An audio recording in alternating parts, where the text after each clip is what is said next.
When editing the building shell, we need to determine the size in terms of building area, the shape, the zoning, and the materials. We also have to specify the location, though not the location for weather purposes, as that has already been defined. We have to specify site coordinates, which typically can remain unchecked when modeling a single shell or a single building.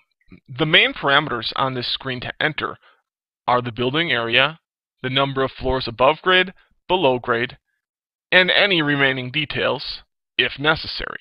When we click the next screen, here we determine the building shape and zoning patterns. Please note that eQUEST determines the building dimensions automatically using the square footage, number of floors, footprint shape, and aspect ratio. Users may override dimensions where necessary.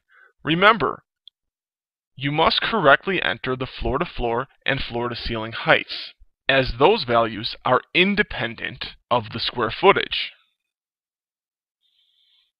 To further understand what eQUEST does in terms of dimensions, we simply change the shape of the building.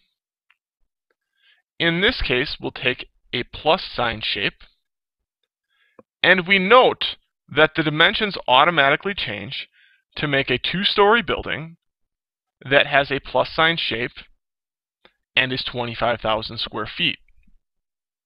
Another input that is typically entered here is the zoning pattern.